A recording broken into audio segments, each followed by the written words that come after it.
G'day, welcome to the Nerdy Dad channel and the Nerdy Dad review of the first two episodes of Moon Knight. I'll start by acknowledging that I didn't have a chance to film last week, so I figured I might as well combine my review of the first two episodes into one video. And, spoilers. In this review, I will be talking about what happens in the first two episodes of Moon Knight. So if you haven't seen them and you care about spoilers, bookmark this review and come back later. And now, for Moon Knight. And what a trip so far. The series has me fascinated by this character, or these characters, played by Oscar Isaac, Stephen, Mark, Moon Knight, and I'm only slightly less fascinated by Arthur Harrow, played by Ethan Hawke. Of all the things I'm intrigued by in this series, perhaps the question I'm trying to answer most is, what is the relationship between Stephen and Mark? Look, as we know with the MCU, the comic is the comic, and while the movie or show pulls from and honours that comic, they don't always match the story or even the characters beat for beat. So in the MCU, have they always had a split personality? Did Mark create Stephen as a cover and then things got out of hand? Did Khonshu play a role in creating Stephen? I have no idea, and that to me is one of the most fascinating parts of the show. Regardless of what the case is, I love the dynamic between Oscar Isaac's character of Stephen and Oscar Isaac's character of Mark, and I want to know more about these characters.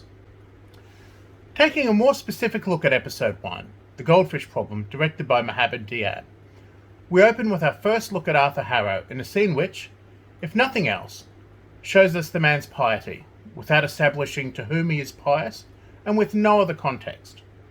One of my favourite things about the episode is the way that, after the establishing scene with Harrow, it is told exclusively from Stephen's point of view.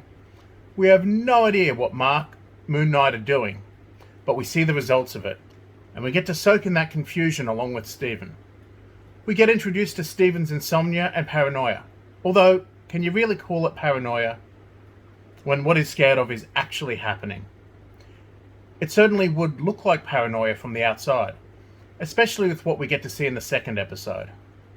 I liked that they held off showing us any of the superhero stuff until right at the end of the episode.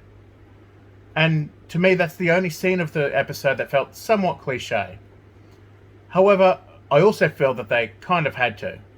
I couldn't see a Marvel superhero show not showing us the superhero, if only for a short while. Look, as I said, the way that Stephen acted in those last couple of scenes definitely looks paranoid, especially once you see them from a different point of view in the second episode. Speaking of episode 2, Summon the Suit was directed by Aaron Moorhead and Justin Benson, and it expands nicely on everything that was established in the first episode.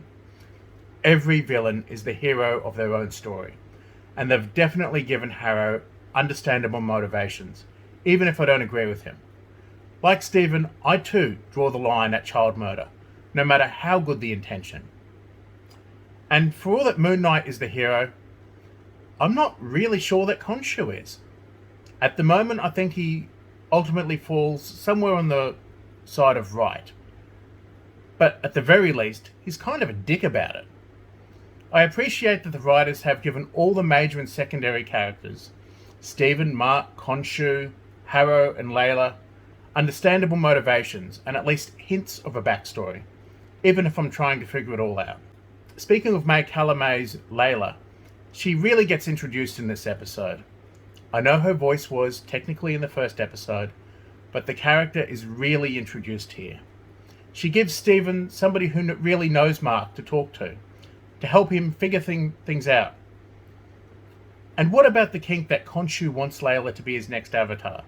I have no idea if Khonshu is actively trying to recruit Layla, or if that's his backup plan and he's just using it as a threat to keep Mark as his avatar.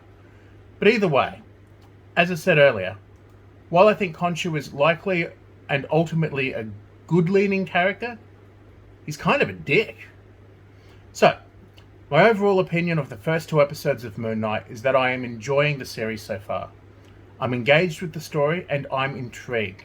I want to know more, and I can't wait until next week to get to the next chapter in the story. On that note, this is the Nerdy Dad, signing off.